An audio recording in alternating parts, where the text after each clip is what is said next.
നെല്ല് സംഭരണം കാര്യക്ഷമമായി നടപ്പിലാക്കുവാൻ വേണ്ട എല്ലാ ഇടപെടലുകളും സർക്കാർ നടത്തിയിട്ടുണ്ടെന്ന് കൃഷിമന്ത്രി P Prasad Veliyanad KCV news പ്രതിനിധിയോട് സംസാരിക്കുകയായിരുന്നു മന്ത്രി. കൊയ്ത്ത് യന്ത്രങ്ങളുടെ കാര്യക്ഷമത പരിശോധിക്കാൻ വിദഗ്ധ സംഘം, കിഴിവുകൊള്ള അവസാനിപ്പിക്കാൻ റാപ്പിഡ് റെസ്പോൺസ് സെൽ എന്നിവ സജ്ജമാണ്. കർഷകരെ ചൂഷണം ചെയ്യാൻ ഒരാളെയും അനുവദിക്കില്ലെന്നും മന്ത്രി പറഞ്ഞു. ഞങ്ങൾ 2 മന്ത്രിമാർ പങ്കെടുത്ത യോഗം മങ്കൊമ്പിൽ വിളിച്ചു ചേർത്ത് വിവിധ വിഭാഗത്തിൽപ്പെട്ട അല്ലെങ്കിൽ പാടശേഖരങ്ങളും ഒക്കെ ബന്ധപ്പെട്ട കർഷകരുടെയും കർഷക സംഘടനാ നേതാക്കന്മാരുടെയും എല്ലാം അഭിപ്രായങ്ങൾ കേൾക്കുകയുണ്ടായി. അവരുന്നയിച്ച ആശങ്കകൾ എല്ലാം പരിഹരിച്ചുകൊണ്ട് ഇപ്രാവശ്യം കുറ്റമറ്റ രീതിയിൽ നെല്ലെടുപ്പ് നടപ്പിലാക്കുന്നതിനുള്ള നടപടികളാണ് സ്വീകരിച്ചിരിക്കുന്നത്. കൊയ്ത്ത് തുടങ്ങുന്ന അവസരത്തിൽ ഉണ്ടാകുന്ന പ്രധാനപ്പെട്ട പ്രശ്നം ഇതിൻ്റെ കൊയ്ത്ത് യന്ത്രങ്ങളുടെ ലഭ്യതയുടെ കാര്യമാണ്. അതിൻ്റെ റേറ്റ് നിശ്ചയിക്കുന്ന കാര്യമാണ്. കളക്ടറേറ്റിൽ ചേർന്ന യോഗത്തിൽ അക്കാര്യങ്ങളിൽ തീരുമാനമായിട്ടുണ്ട്.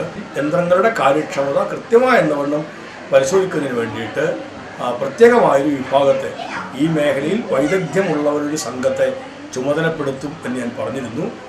ഇന്നലെ അതിനുള്ള ഉത്തരവ് ഇറങ്ങിയിട്ടുണ്ട്. ആ സംഘം കുട്ടനാട് മേഖലയിൽ ഈ കൊയ്ത്ത് പൂർത്തിയാവുന്നത് വരെയും ഉണ്ടാവും. കർഷകർക്ക് പരാതിയുള്ള സ്ഥലങ്ങളിലെല്ലാം വിദഗ്ധ സംഘമെത്തി കൊയ്ത്ത് യന്ത്രങ്ങളുടെ പരിശോധന നടത്തുമെന്ന് മന്ത്രി പറഞ്ഞു. വേനലിലും ഈർപ്പത്തിന്റെ പേര് പറഞ്ഞ് കിഴിവ് വാങ്ങുന്നതായി കർഷകർ പരാതിപ്പെട്ട സാഹചര്യത്തിൽ ഇത്തരം വിഷയങ്ങൾ പരിഹരിക്കാൻ പ്രത്യേക റാപ്പിഡ് റെസ്പോൺസ് സെൽ രൂപീകരിക്കാൻ തീരുമാനിച്ചിട്ടുണ്ട്. സംഭരണ കാര്യത്തിൽ ദിവസേനയെന്നോണം കൃഷിവകുപ്പ് മന്ത്രിയുടെ ഓഫീസിന്റെ നിരീക്ഷണവും ഉണ്ടാവും. കർഷകർ ഉൽപ്പാദിപ്പിച്ച മുഴുവൻ നെല്ലും സംഭരിക്കുമെന്നും മന്ത്രി പറഞ്ഞു. കുട്ടനാട്ടിൽ നെൽകൃഷിയിലേർപ്പെട്ട മുഴുവൻ കർഷകരുടെയും മുഴുവൻ നെല്ലും സംഭരിക്കുന്നതായിരിക്കും. ചിലയിടങ്ങളിലെ വിളവിൻ്റെ പ്രശ്നമുണ്ട്, ചിലയിടങ്ങളിൽ വിളവ് കുറവാണ്. ഇക്കാര്യത്തിൽ പഴുതുകൾ അടച്ചൊരു സമീപനം നമുക്ക് ആവശ്യമാണ്. കർഷകന്റെ പേരിൽ മറ്റ് ചൂഷണങ്ങളൊന്നും നടപ്പിലാക്കാൻ പാടില്ല എന്നതിൻ്റെ അടിസ്ഥാനത്തിലാണ് എത്രമാത്രം നെല്ല് ഒരു ഏക്കറിൽ ഉണ്ടാവും എന്ന് കണക്ക് കൂട്ടിയിരിക്കുന്നത്. നമ്മൾ കണക്ക് കൂട്ടിയേക്കാൾ കൂടുതൽ നെല്ലൊരു കർഷകൻ ഉൽപ്പാദിപ്പിച്ചിട്ടുണ്ടെങ്കിൽ ആ കർഷകന്റെ മുഴുവൻ നെല്ലും സംഭരിക്കും. അതിനകത്ത് കൃഷി ഓഫീസർ ആ കർഷകന്റെ ആ പാടശേഖരത്തിന്റെ ഒരു അപേക്ഷ വാങ്ങിക്കൊണ്ട് അത് നോക്കി സർട്ടിഫൈ ചെയ്താൽ മാത്രം മതിയാകും. മുഖ്യമന്ത്രിയുടെ മുഖാമുഖം പരിപാടിയിൽ കുട്ടനാട്ടിലെ മുതിർന്ന കർഷകർ ഉന്നയിച്ച പ്രശ്നങ്ങളെല്ലാം തന്നെ പരിഹരിച്ചാണ് മുന്നോട്ടു പോകുന്നത്. കർഷകർ ഒരു തരത്തിലും ചൂഷണത്തിന് വിധേയരാകരുത് എന്നതാണ് സർക്കാർ നിലപാട്. നെല്ല് സംഭരിച്ചാലുടൻ PRS തുക ലഭ്യമാക്കുന്നതിന് ബാങ്കുകൾക്ക് കർശന നിർദ്ദേശം നൽകിയിട്ടുണ്ടെന്നും കർഷക വിരുദ്ധ സമീപനം ആരുടെ ഭാഗത്തു നിന്നുണ്ടായാലും സർക്കാർ നോക്കി നിൽക്കില്ലെന്നും മന്ത്രി KCV ന്യൂസിനോട് വ്യക്തമാക്കി. സരസകവി മൂലൂർ S. പത്മനാഭ പണിക്കരുടെ 155ാമത് ജയന്തിയും സ്മാരകത്തിന്റെ 35ാം വാർഷിക ആഘോഷവും മന്ത്രി വീണ ജോർജ് ഉദ്ഘാടനം ചെയ്തു.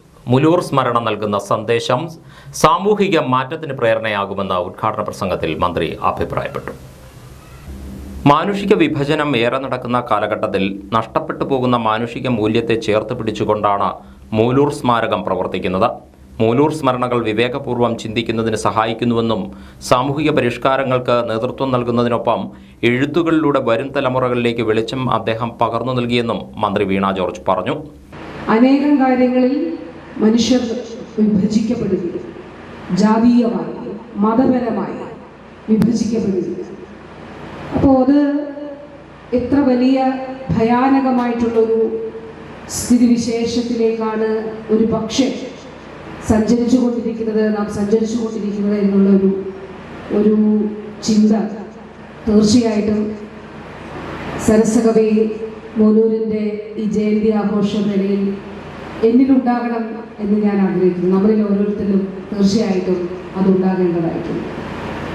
അപ്പോൾ ശരിയും തെറ്റും തിരിച്ചറിയാനാകാത്ത വിധത്തിൽ ശരിയെയും തെറ്റിനെയും ഒരുപോലെ സ്വീകരിക്കുകയും സ്വാംശീകരിക്കുകയും ചെയ്യുന്ന ഒരു അന്തരീക്ഷം നമ്മുടെ നാട്ടിൽ നിലനിൽക്കുന്നു. അതിൽ ഏറ്റവും പ്രധാനപ്പെട്ട കാര്യം അതിലുള്ള ഒരു മാധ്യമ അല്ലെങ്കിൽ ആശയവിനിമയ ഇടപെടൽ മേഖലകൾ വലിയ രീതിയിൽ മാറിയിട്ടുണ്ട്. അത് സമൂഹ മാധ്യമങ്ങളുടെ തലത്തിൽ ഉൾപ്പെടും. ചടങ്ങിൽ മുൻ MLAയും മൂലൂർ സ്മാരകം പ്രസിഡന്റുമായ KC രാജഗോപാലൻ അധ്യക്ഷത വഹിച്ചു. ജില്ലാ പഞ്ചായത്ത് അംഗം R. അജയകുമാർ, മെഴുവേലി ഗ്രാമപഞ്ചായത്ത് പ്രസിഡന്റ് പിങ്കി ശ്രീധർ, ബ്ലോക്ക് പഞ്ചായത്ത് ആരോഗ്യ വിദ്യാഭ്യാസ standing committee chairman BS Aneesh മോൻ, ബ്ലോക്ക് പഞ്ചായത്ത് അംഗം രജിത കുഞ്ഞുമോൻ, ഗ്രാമപഞ്ചായത്ത് വൈസ് പ്രസിഡന്റ് അനില ചെറിയാൻ, സ്മാരകം സെക്രട്ടറി പ്രൊഫസർ D. പ്രസാദ് തുടങ്ങിയവർ പങ്കെടുത്തു. സംസ്ഥാനത്തെ കായിക മേഖലയിൽ വരുന്ന സാമ്പത്തിക വർഷം 5000 പുതിയ തൊഴിലവസരങ്ങൾ സൃഷ്ടിക്കുമെന്ന് കായിക മന്ത്രി V Abdurahman. Pathanamthitta K Nair sports കോംപ്ലക്സിന്റെ നിർമ്മാണോദ്ഘാടനം ജില്ലാ സ്റ്റേഡിയത്തിൽ നിർവഹിച്ച് സംസാരിക്കുകയായിരുന്നു മന്ത്രി. രാജ്യത്താദ്യമായി കായിക നയം രൂപീകരിച്ച സംസ്ഥാനമാണ് കേരളമെന്നും ഇതിന്റെ അടിസ്ഥാനത്തിലുള്ള പ്രവർത്തനങ്ങളാണ് നടത്തിക്കൊണ്ടിരിക്കുന്നതെന്നും മന്ത്രി പറഞ്ഞു. പുതിയൊരു മാറ്റത്തിനാണ് സർക്കാർ തുടക്കം കുറിക്കുന്നത്. സർക്കാർ സ്വകാര്യ മേഖലകൾ ഒത്തുചേർന്ന് കൂടുതൽ തൊഴിലവസരങ്ങൾ സൃഷ്ടിക്കാനും കായിക താരങ്ങൾക്ക് മികച്ച പ്രചോദനം നൽകാനും കായിക നയം സഹായകരമാകുമെന്നും അദ്ദേഹം കൂട്ടിച്ചേർത്തു. 47.92 കോടി രൂപയാണ് ഈ പ്രവർത്തനത്തിനായി ഗവൺമെൻറ് നീക്കിവെച്ചിട്ടുള്ളത്. നമ്മുടെ സംസ്ഥാനത്തെ കായിക വികസന പദ്ധതികൾക്ക് 1500 കോടി രൂപയാണ് ഏറ്റവും ബഹുമാന്യനായ നമ്മുടെ ഒന്നാം പിണറായി സർക്കാരിൻ്റെ ധനകാര്യ വകുപ്പ് മന്ത്രിയായിരുന്ന തോമസ് ഐസക് സാർ അദ്ദേഹം നീക്കിവെച്ചു. അദ്ദേഹം നമ്മോടൊപ്പമുണ്ട്.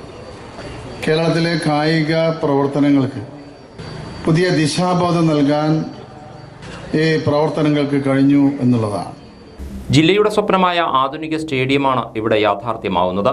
47.92 കോടി രൂപയാണ് കെ നായർ സ്പോർട്സ് കോംപ്ലക്സിനായും ബ്ലസൻ ജോർജ് ഇൻഡോർ സ്റ്റേഡിയത്തിനായും കിഫ്ബിയിൽ ഉൾപ്പെടുത്തി വകയിരുത്തിയിട്ടുള്ളതെന്നും മന്ത്രി അറിയിച്ചു.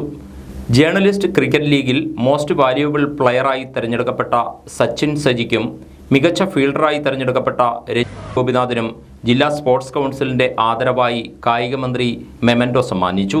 കെ നായർ ജില്ലാ സ്റ്റേഡിയം സമയബന്ധിതമായി പൂർത്തിയാക്കുമെന്ന് ചടങ്ങിൽ അധ്യക്ഷത വഹിച്ച് സംസാരിച്ച ആരോഗ്യമന്ത്രി വീണ ജോർജ് പറഞ്ഞു. മുൻ ധനകാര്യമന്ത്രി ടി.എം. തോമസ് ഐസക് ചടങ്ങിൽ സന്നിഹിതനായിരുന്നു. Sports Kerala foundation chief engineer P K. Anilkumar report അവതരിപ്പിച്ചു.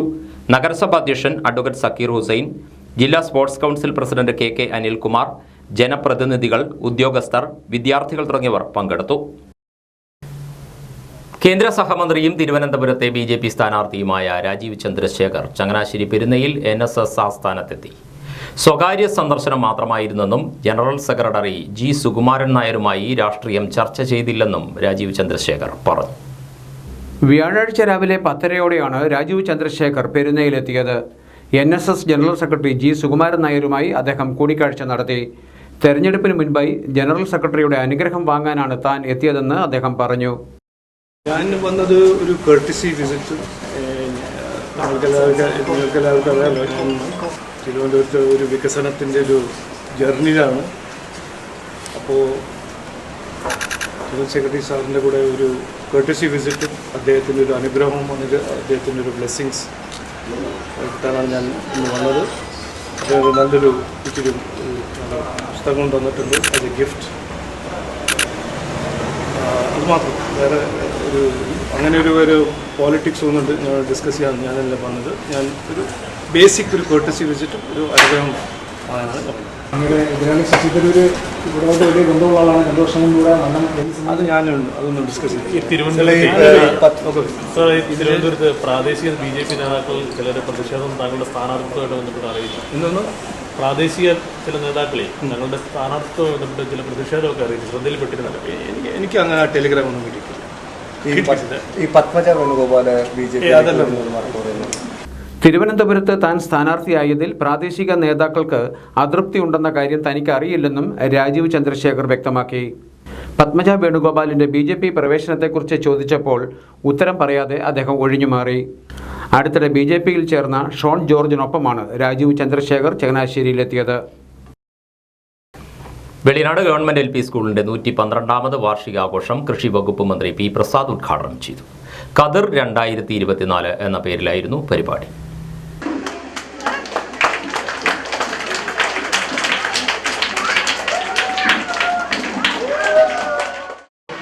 അപ്പോൾ ഈ സ്കൂളിന്റെ 112ാമത്തെ വാർഷികം അതിനൊരു പേരിട്ടു. എന്താ പേരിട്ടത്? ഈ പരിപാടിക്കിട്ട പേരെന്താണെന്നറിയോ? എന്താണ്? കതിർ 2024. നെല്ലിന് എല്ലാവരും നമ്മൾ ഈ കുട്ടനാടൻ പുഞ്ചയിൽ എല്ലാവരും നെല്ലിൽ അതിൻ്റെ കതിര് കാണുന്നുണ്ട്. ആ പേരാണ് നമ്മൾ ഇവിടെ ഇട്ടിരിക്കുന്നത്.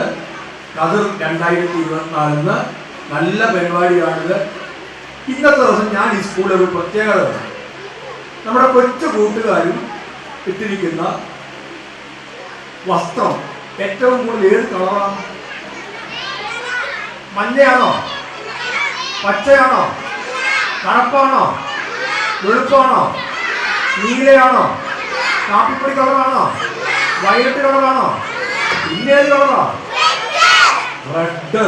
അത് ഞങ്ങളോട് ചെറുനായി സാർ പറഞ്ഞു, ഈ കുഞ്ഞുങ്ങളെല്ലാം റെഡ് ഉടുപ്പിട്ടായിരിക്കും വരുന്നത്. അപ്പോൾ ഞാനൊരു റെഡ് എടുത്തു. വ്യാഴാഴ്ച രാവിലെ 10-ന് സ്കൂൾ ഓഡിറ്റോറിയത്തിൽ ചേർന്ന സമ്മേളനത്തിൽ കുട്ടനാട് MLA തോമസ് കെ തോമസ് അധ്യക്ഷനായി. സീനിയർ അധ്യാപിക P. ജിദിന റിപ്പോർട്ട് അവതരിപ്പിച്ചു. വേൾഡ് സ്പെഷ്യൽ ഒളിമ്പിക്സ് നീന്തലിൽ സിൽവർ മെഡൽ കരസ്ഥമാക്കിയ സ്കൂളിലെ പൂർവ്വ വിദ്യാർത്ഥിനി അലീന ആന്റണിയെ ചടങ്ങിൽ അനുമോദിച്ചു. മുൻ പ്രഥമാധ്യാപകൻ ശ്രീനിവാസ ഷേണായിയെയും ചടങ്ങിൽ ആദരിച്ചു. 13-ാം ward member Anu Abraham, SMC chairman AM Jerimon, headmistress in charge S. Devika, staff secretary VL Kochuthresia തുടങ്ങിയവർ സംസാരിച്ചു. തുടർന്ന് കുട്ടികളുടെ വിവിധ കലാപരിപാടികളും അരങ്ങേറി. പുന്നപ്ര വടക്ക് പഞ്ചായത്തിലെ വിവിധ പദ്ധതികളുടെ ഉദ്ഘാടനവും ആനുകൂല്യ വിതരണവും H. സലാം MLA നിർവഹിച്ചു. CDSന്റെ 25 വർഷത്തെ ചരിത്രം കുറിച്ച രചനയുടെ പ്രകാശനവും ഇതോടനുബന്ധിച്ച് നടത്തി. അങ്കണവാടികൾക്ക് 74,000 രൂപയുടെ പാത്രങ്ങൾ, ഘടകസ്ഥാപനങ്ങളായ പ്രാഥമിക ആരോഗ്യ കേന്ദ്രങ്ങൾ, ഹോമിയോ, ആയുർവേദ, വെറ്ററിനറി ആശുപത്രികൾ, അങ്കണവാടികൾ, കുടുംബശ്രീ എന്നിവയ്ക്ക് മാലിന്യ നിർമ്മാർജ്ജനത്തിന് 1,57,265 രൂപയുടെ 37 ആധുനിക ബിന്നുകൾ എന്നിവയാണ് വിതരണം ചെയ്തത്. EMS കമ്മ്യൂണിറ്റി ഹാളിൽ നടന്ന ചടങ്ങിൽ H. സലാം MLA വിതരണ ഉദ്ഘാടനം നിർവഹിച്ചു. CDSന്റെ 25 വർഷത്തെ ചരിത്രം കുറിച്ച രചനയുടെ പ്രകാശനവും MLA നടത്തി. ഈ വർഷത്തെ ബഡ്ജറ്റിൽ രൂപ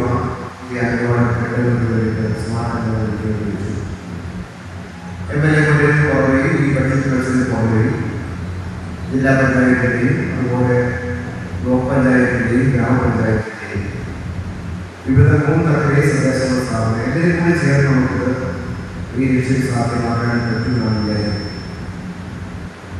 സ്വന്തമായി അംഗനവാടിക്കൊക്കെ ഇല്ലാത്ത തരത്തിലുള്ള അസൗകര്യം നമുക്ക് കൊടുക്കുകയായിരിക്കും. ഇവിടെ ജില്ലാ പഞ്ചായത്തിനോടും ഗീതാവാക്യം ലഭിച്ചത് ജില്ലാ പഞ്ചായത്ത് പണമുണ്ടാക്കി പൂർത്തിയായി. ഗ്രാമപഞ്ചായത്ത് പ്രസിഡന്റ് സജിത സതീശൻ അധ്യക്ഷയായി.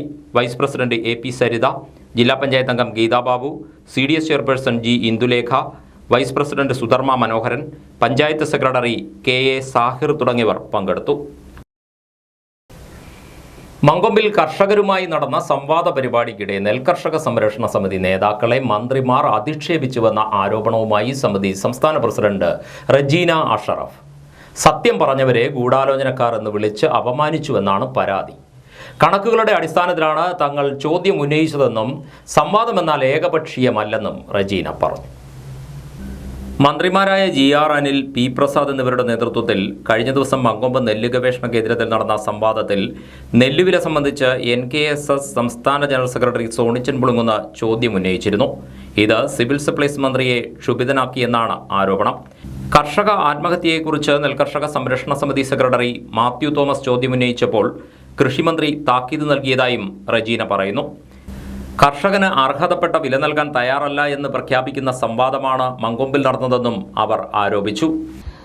വളരെ വിശദമായി കണക്കുകൾ നിരത്തി 31 രൂപ 35 പൈസ ഞങ്ങൾക്ക് നൽകണമെന്ന് ആവശ്യപ്പെട്ട ഞങ്ങളുടെ പ്രിയങ്കരനായ ജനറൽ സെക്രട്ടറി ശ്രീ സോണിച്ചൻ പുളിങ്കുന്നിനോട് അദ്ദേഹത്തെ അധിക്ഷേപിക്കുന്ന രീതിയിലാണ് സിവിൽ സപ്ലൈസ് മന്ത്രി പെരുമാറിയത്. ഈ കണക്കുകൾ എവിടെ നിന്ന് കിട്ടി എന്ന് അദ്ദേഹം ചോദിച്ചത് അദ്ദേഹത്തിന്റെ സൈറ്റിൽ നിന്ന് എന്ന് വെച്ചാൽ സിവിൽ സപ്ലൈസിന്റെ സൈറ്റിൽ നിന്നെടുത്ത കണക്കുകൾ പ്രകാരമാണ് അവിടെ ചോദ്യങ്ങൾ ഉന്നയിക്കപ്പെട്ടത്. അത് അദ്ദേഹത്തിന് അറിയത്തില്ല എന്ന് പറയുന്നത് ഞങ്ങളുടെ കുറ്റമല്ല. അതോടൊപ്പം NKSSന്റെ സംസ്ഥാന സെക്രട്ടറിമാരിൽ ഒരാളായ മാത്യു തോമസ് കർഷകരുടെ ആത്മഹത്യയെപ്പറ്റി സംസാരിക്കാൻ എഴുന്നേറ്റപ്പോൾ സംവാദത്തിന്റെ നിലമറന്നുള്ള അധിക്ഷേപമാണ് ബഹുമാന്യനായ കൃഷിമന്ത്രിയിൽ നിന്നുണ്ടായത്. സംവാദം എന്ന് പറഞ്ഞാൽ അങ്ങോട്ടും ഇങ്ങോട്ടും സംവദിക്കുന്നതിനെയാണ് നമ്മൾ സംവാദം എന്ന് പറയുന്നത്. അതല്ലാതെ അധികാരി വർഗത്തിന്റെ താല്പര്യപ്രകാരം സംസാരിക്കുന്നവരെ മാത്രം സംരക്ഷിക്കുന്ന നടപടി ശരിയല്ല. സംവാദത്തിൽ സത്യം പറഞ്ഞവരെ അധിക്ഷേപിക്കാൻ മന്ത്രിമാർ ശ്രമിച്ചത് പ്രതിഷേധാർഹമാണ്. കർഷകരുടെ ന്യായമായ അവകാശങ്ങൾക്ക് വേണ്ടിയാണ് നെൽകർഷക സംരക്ഷണ സമിതി നിലകൊള്ളുന്നത്. കാർഷിക മേഖലയിലെ നിരവധിയായ ആവശ്യങ്ങൾ ഉന്നയിച്ച് സമിതി തുടങ്ങിവെച്ച പ്രക്ഷോഭം ശക്തമാക്കാൻ തന്നെയാണ് തീരുമാനമെന്നും റജീന അഷ്റഫ് പറഞ്ഞു. തലവടി ഗ്രാമപഞ്ചായത്ത് തെക്കേക്കരയിലെ ശുദ്ധജലക്ഷാമം പരിഹരിക്കണമെന്ന ആവശ്യവുമായി BJP സമരരംഗത്ത്. 25 വർഷമായി ശുദ്ധജലം എത്താത്ത പ്രദേശത്തെ പൊതു ടാപ്പിൽ BJP പ്രവർത്തകർ റീത്ത് വെച്ച് പ്രതിഷേധിച്ചു. BJP തലവടി പഞ്ചായത്ത് കമ്മിറ്റിയുടെ നേതൃത്വത്തിലായിരുന്നു പ്രതിഷേധം.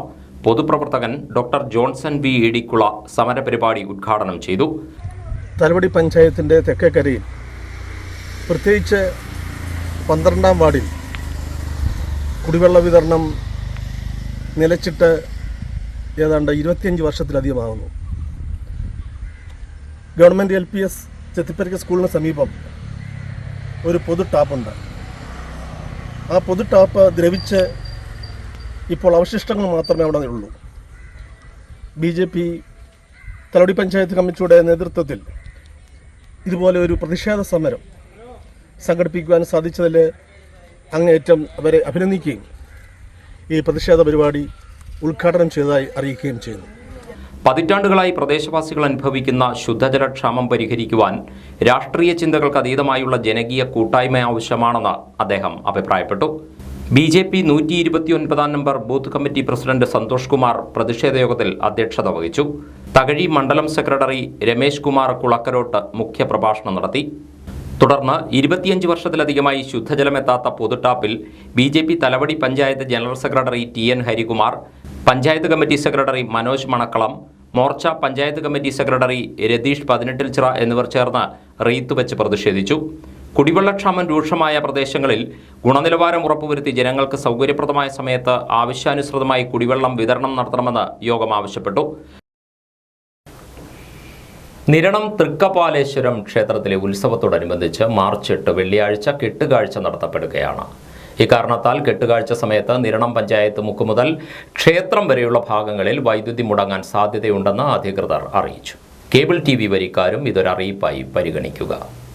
പൂക്കോട് വെറ്ററിനറി സർവകലാശാലയിലെ സിദ്ധാർത്ഥന്റെ ദുരൂഹമരണം CBI അന്വേഷിക്കണമെന്നാവശ്യപ്പെട്ട് മഹിളാ കോൺഗ്രസ് കുട്ടനാട് സൗത്ത് ബ്ലോക്കിന്റെ ആഭിമുഖ്യത്തിൽ പ്രതിഷേധ പ്രകടനവും സിഗ്നേച്ചർ ക്യാമ്പും നടത്തി. സിദ്ധാർത്ഥനെ SFI പ്രവർത്തകർ കൊന്ന് കെട്ടിത്തൂക്കിയതാണെന്ന് സമരക്കാർ ആരോപിച്ചു. SFIയെ നിരോധിക്കണം എന്ന ആവശ്യവും സമരക്കാർ ഉന്നയിച്ചു. സിദ്ധാർത്ഥിന്റെ അമ്മയുടെ തോരാത്ത കണ്ണീരിന് ഐക്യദാർഢ്യം പ്രഖ്യാപിച്ചുകൊണ്ടാണ് സമരപരിപാടികൾ നടത്തുന്നതെന്നും അവർ വ്യക്തമാക്കി. എടത്തുവായിൽ നടത്തിയ സമരപരിപാടികൾ DCC vice president Saji Joseph ഉദ്ഘാടനം ചെയ്തു. ഇവിടെ മനുഷ്യനധപതിച്ച മൃഗമാകും, മൃഗമധപതിച്ചാൽ കമ്മ്യൂണിസ്റ്റാകുമെന്ന് പറയുന്ന സാഹിത്യകാരന്മാരെ നമുക്കറിയാം. പ്രിയപ്പെട്ടവരെ, അത് ജനങ്ങളെ കുടുംബങ്ങളെ ബോധ്യപ്പെടുത്താൻ നമ്മൾ തയ്യാറാകണം. 10 വർഷക്കാലം മുൻപ് വിദേശികളെ ചരിത്രരാജ്യം കെട്ടിപ്പുറത്തിയവരാ, മൃഗീയമായി വെട്ടിക്കൊലപ്പെടുത്തിയവരാ കമ്മ്യൂണിസ്റ്റുകാർ. സുബൈബ് എന്ന് പറയുന്ന ചെറുപ്പക്കാരനെ കൊലപ്പെടുത്തിയവരാ കമ്മ്യൂണിസ്റ്റുകാർ. അനിയനെ കൊലപ്പെടുത്തിയവരാ കമ്മ്യൂണിസ്റ്റുകാർ. EP ചന്ദ്രശേഖരൻ എന്ന് പറയുന്ന യഥാർത്ഥ കമ്മ്യൂണിസ്റ്റ് നേതാവിനെ 52 വെട്ടികൾ വെട്ടി കൊലപ്പെടുത്തിയവരാണ് കമ്മ്യൂണിസ്റ്റുകാർ. പ്രതിഷേധ യോഗത്തിൽ Mahila Congress Kuttanad south block president Mariyamma George അധ്യക്ഷയായിരുന്നു. ബ്ലോക്ക് പ്രസിഡന്റ് ജോർജ് മാത്യു പഞ്ഞിമരം മുഖ്യപ്രഭാഷണം നടത്തി. VK സേവ്യർ, മഹിളാ കോൺഗ്രസ് ജില്ലാ ജനറൽ സെക്രട്ടറി സുഷമ സുധാകരൻ, ജില്ലാ സെക്രട്ടറി മോളി അജിത്, ബ്ലോക്ക് ഭാരവാഹികളായ Phoebe Maria Benson, Manju Vijayakumar, Veronica George തുടങ്ങിയവർ പങ്കെടുത്തു. ആലപ്പുഴ ജില്ലാ വനിതാ ശിശു വികസന ഓഫീസിന്റെ ആഭിമുഖ്യത്തിൽ അന്താരാഷ്ട്ര വനിതാ ദിനാചരണം നടത്തി. വനിതാ ശിശു വികസന ഓഫീസർ L. ഷീബയുടെ അധ്യക്ഷതയിലായിരുന്നു പരിപാടികൾ. NGO യൂണിയൻ ഹാളിൽ സംഘടിപ്പിച്ച ദിനാചരണ പരിപാടികൾ H. സലാം MLA ഉദ്ഘാടനം ചെയ്തു. ഏത് അനുചരണത്തിലേക്ക് ഏത് വീട്ടിലെ കൂടിലൂടെ നമ്മൾ നോക്കിയാലും കാണാൻ പറ്റുന്ന പ്രധാനപ്പെട്ട തുല്യതയാണ്. പക്ഷെ ഇന്നത്തെ രാജ്യത്തിന്റെ സ്വഭാവം നോക്കിയാൽ അത്രയും മെച്ചപ്പെട്ട, അത്രയും മൂല്യവത്തായ, അത്രയും മഹത്തായ ഒരു ഭരണമാണ് നിലനിൽക്കുമ്പോൾ അത് നിലനിർത്തിക്കൊണ്ട് തന്നെ അത് നേരെ വിപരീതമായി രാജ്യത്തെ കൊണ്ടുപോകാൻ പറ്റുന്നു എന്നതാണ് കാഴ്ചയാണ്. അതെല്ലാം ഞാൻ വിശ്വസിച്ച് പറഞ്ഞുകൊണ്ടായിരിക്കും. ഭരണഘടന നിലനിൽക്കുന്നു, പക്ഷേ ആ ഭരണഘടനയ്ക്ക് വിരുദ്ധമായി പ്രവർത്തിക്കാൻ ഒരു പ്രയാസങ്ങളുണ്ടാവുന്നത് ഞാൻ കാണുന്നു. അതിനേക്കാളൊരു ഏറ്റവും പൂർണ്ണമായ, ഏറ്റവും അൾട്ടിമേറ്റായ ഭരണഘടന. ആ ഭരണഘടനയ്ക്ക് വിരുദ്ധമായി പാർലമെന്റിലോ നിയമസഭയിലോ ഒരു നിയമം പാസാക്കാൻ പറ്റില്ല. ഏതെങ്കിലും കോടതികൾക്ക് വിധി പ്രഖ്യാപിക്കാൻ പറ്റില്ല. വിവിധ മേഖലകളിൽ വ്യക്തിമുദ്ര പതിപ്പിച്ച VS മായാദേവി, ഷക്കീല സത്താർ, S ഷീജ, ഷൈജ തമ്പി എന്നിവരെ ദിനാചരണത്തിൽ ആദരിച്ചു. ജില്ലാ പഞ്ചായത്ത് സ്ഥിരം സമിതി അധ്യക്ഷൻ അഡ്വക്കേറ്റ് TS താഹ, ജില്ലാ പഞ്ചായത്ത് അംഗം John Thomas, women protection officer R Soumya, senior superintendent M Haris, വനിതാ ശിശു വികസന office junior superintendent G Hariharan തുടങ്ങിയവർ സംസാരിച്ചു. കൈനകരി കുട്ടമംഗലം ഗവൺമെന്റ് LP സ്കൂളിന്റെ വാർഷികാഘോഷം ശ്രദ്ധേയമായി. സ്കൂൾ അങ്കണത്തിൽ ചേർന്ന സമ്മേളനത്തിൽ സമ്മാനദാനവും ക്യാഷ് അവാർഡ് വിതരണവും നടത്തി. വ്യാഴാഴ്ച രാവിലെ 10-ന് ആരംഭിച്ച 129ാമത് വാർഷികാഘോഷങ്ങൾ CUSAT assistant professor doctor Abesh Raghuvaran ഉദ്ഘാടനം ചെയ്തു. കാലം മാറുന്നതിനനുസരിച്ച് നമ്മൾ നമ്മുടെ കുട്ടികളെ ലോകത്തിന് പ്രസന്റ് ചെയ്യേണ്ടതായിട്ടുണ്ട്. കാലം മാറുന്നതിനനുസരിച്ച് പുതിയ പുതിയ ടെക്നോളജികൾ വരുന്നതനുസരിച്ച് അവരെ അതിലേക്ക് കൊണ്ടുവരേണ്ടതായിട്ടുണ്ട്. ഭാഷ, ഇംഗ്ലീഷ് മീഡിയം കുട്ടികൾ എന്തുകൊണ്ടാണ് എന്നും വലിയ നേട്ടങ്ങൾ കൊയ്യുകയും നമ്മൾ മലയാളം മീഡിയത്തിൽ പഠിക്കുന്ന കുട്ടികൾ പിന്നോക്കവും പോകുന്നത്? ആ ഭാഷയുടെ പ്രത്യേകതയാണ്. കാരണം ഇന്റർനാഷണലി അക്സെപ്റ്റഡ് ആയിട്ടുള്ള ഒരു ഭാഷ സംസാരിക്കുമ്പോൾ നമ്മൾ പ്രാദേശിക ഭാഷ മറക്കണമെന്നല്ല, അതിൽ മാത്രം ഒതുങ്ങരുത് എന്നാണ് പറയാനുള്ളത്. അപ്പോൾ കാലത്തെ മനസ്സിലാക്കിക്കൊണ്ട്, മനുഷ്യത്വത്തെ മനസ്സിലാക്കിക്കൊണ്ട് എങ്ങനെ നമ്മുടെ കുട്ടികളിൽ മാറ്റങ്ങൾ കൊണ്ടുവരാം എന്ന് കൂലങ്കഷമായിട്ട് പേരൻസും അധ്യാപകരും ചിന്തിച്ച് അതിനനുസരിച്ച് പ്രവർത്തിക്കുമ്പോഴാണ് നമ്മുടെ കുട്ടികൾ നമ്മൾ പ്രതീക്ഷയ്ക്കപ്പുറം അവർക്ക് പോകാൻ കഴിയുന്നത്. സമ്മേളനത്തിൽ SMC ചെയർമാൻ BK വിനോദ് അധ്യക്ഷനായിരുന്നു. കൈനഗിരി ഗ്രാമപഞ്ചായത്ത് സ്ഥിരം സമിതി അധ്യക്ഷൻ നോബിൻ P ജോൺ സമ്മാനദാനം നിർവഹിച്ചു. ബ്ലോക്ക് പഞ്ചായത്ത് സ്ഥിരം സമിതി അധ്യക്ഷ ഷീല സജു, ഗ്രാമപഞ്ചായത്ത് സ്റ്റാൻഡിംഗ് കമ്മിറ്റി അധ്യക്ഷൻ KA പ്രമോദ്, വാർഡ് മെമ്പർ കവിത സാബു, ഹെഡ് മിസ്ട്രസ് രാജി G കമ്മത്ത് തുടങ്ങിയവർ സംസാരിച്ചു. കുട്ടികൾ അവതരിപ്പിച്ച കലാപരിപാടികൾ സമ്മേളനത്തിന് മിഴിവേകി.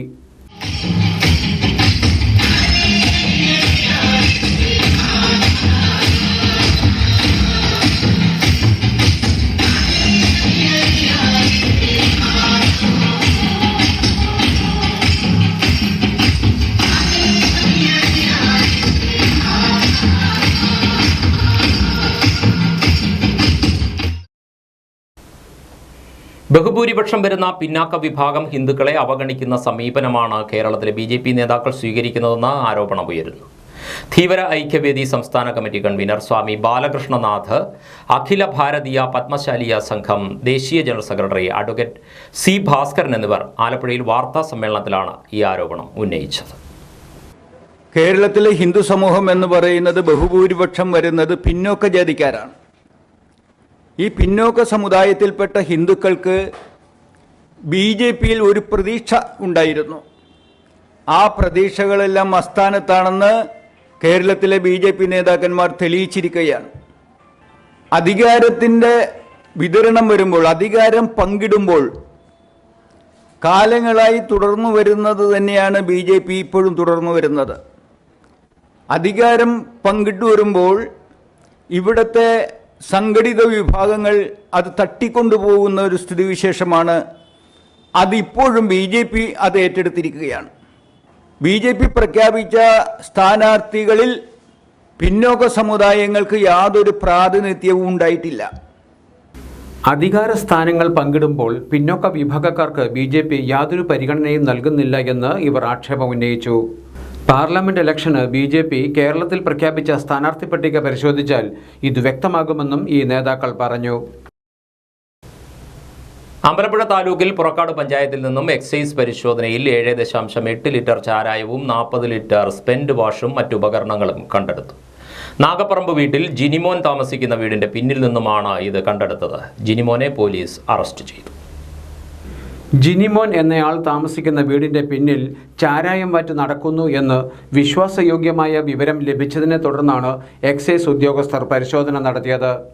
വ്യാഴാഴ്ച അതിപുലർച്ചെ 3-നായിരുന്നു ചാരായവും വാഷും കണ്ടെടുത്തത്. ശിവരാത്രിയോടനുബന്ധിച്ച് കച്ചവടം നടത്താനാണ് ചാരായം വാറ്റിയതെന്ന് അന്വേഷണത്തിൽ ബോധ്യമായിട്ടുണ്ട്. ലിറ്ററിന് 800 രൂപ നിരക്കിലായിരുന്നു വിൽപ്പനയെന്നും പറയപ്പെടുന്നു. ആലപ്പുഴ സർക്കിൾ ഓഫീസിലെ assistant excise inspector S Madhu, preventive officer B Abhilash, civil excise ഓഫീസർമാരായ വർഗീസ് പയസ്, P വിജയകുമാർ എന്നിവരുടെ നേതൃത്വത്തിലായിരുന്നു പരിശോധന. ഇനി ഇന്നത്തെ അറിയിപ്പുകൾ. കോട്ടയം ജില്ലയിലെ പ്രവാസി പരാതി പരിഹാര കമ്മിറ്റി യോഗം മാർച്ച് 12 ഉച്ചയ്ക്ക് 12:30 ജില്ലാ കളക്ടറുടെ ചേംബറിൽ നടക്കും. പ്രവാസികളുടെ പ്രശ്നങ്ങൾ സംബന്ധിച്ച് പരാതികളുണ്ടെങ്കിൽ പ്രസ്തുത തീയതിക്ക് മുൻപായി തദ്ദേശ സ്വയംഭരണ വകുപ്പ് ജോയിന്റ് ഡയറക്ടറുടെ കാര്യാലയത്തിലോ പ്രസ്തുത യോഗത്തിലോ ലഭ്യമാക്കണമെന്ന് കൺവീനർ അറിയിച്ചു. ബന്ധപ്പെടേണ്ട ഫോൺ നമ്പർ 04812560 ആലപ്പുഴ ജനറൽ ആശുപത്രിയിൽ പ്രവർത്തിക്കുന്ന ജില്ലാ മാനസികാരോഗ്യ പരിപാടിയുടെ ഭാഗമായുള്ള ക്ലിനിക്കുകൾ, ക്യാമ്പുകൾ, ബോധവൽക്കരണ ക്ലാസുകൾ, പരിശീലന പരിപാടികൾ എന്നിവ നടത്തുന്നതിലേക്കായി 7 പേർക്കിരിക്കാവുന്ന എയർ കണ്ടീഷൻ വാഹനത്തിനായി ടെൻഡറുകൾ ക്ഷണിച്ചു. ടെൻഡറുകൾ സ്വീകരിക്കുന്ന അവസാന തീയതി മാർച്ച് 25 പകൽ 3 മണി. ബന്ധപ്പെടേണ്ട ഫോൺ നമ്പർ 047729611100. കേരള സർക്കാരിന്റെ നൈപുണ്യ വികസന പരിശീലന സ്ഥാപനമായ ASAP Kerala community skill park ചെറിയ കലൂരിൽ മാർച്ച് 9 രാവിലെ 10 മണി മുതൽ വിദേശ വിദ്യാഭ്യാസവും നൂതന സാധ്യതകളും എന്ന വിഷയത്തിൽ സൗജന്യ വിദേശ പഠന സെമിനാർ സംഘടിപ്പിക്കുന്നു. വിദേശ പഠന സ്വപ്നം കാണുന്ന എല്ലാവർക്കും സൗജന്യമായി സെമിനാറിൽ പങ്കെടുക്കാം. ആലപ്പുഴ, കോട്ടയം, പത്തനംതിട്ട ജില്ലകളിലെ വാർത്തകൾക്കും ലൈവ് പ്രോഗ്രാമുകൾക്കുമായി മാന്യപ്രേക്ഷകർ കുട്ടനാട് കേബിൾ വിഷൻ എന്ന ഞങ്ങളുടെ യൂട്യൂബ് ചാനൽ സബ്സ്ക്രൈബ് ചെയ്യുക. ഇനി ഇന്നത്തെ സ്വർണ്ണവില. ഇന്നത്തെ സ്വർണ്ണവില നിങ്ങൾക്കായി സമർപ്പിക്കുന്നു സ്വപ്ന ജ്വല്ലറി. അഴകേറും സ്വപ്നങ്ങൾക്ക് നിറവേകും സ്വപ്ന ജ്വല്ലറി, ചങ്ങനാശ്ശേരി. സ്വർണം ഗ്രാമിന് 5985 രൂപ, പവന് 47,880 രൂപ. വാർത്തകൾ കഴിഞ്ഞു. നമസ്കാരം.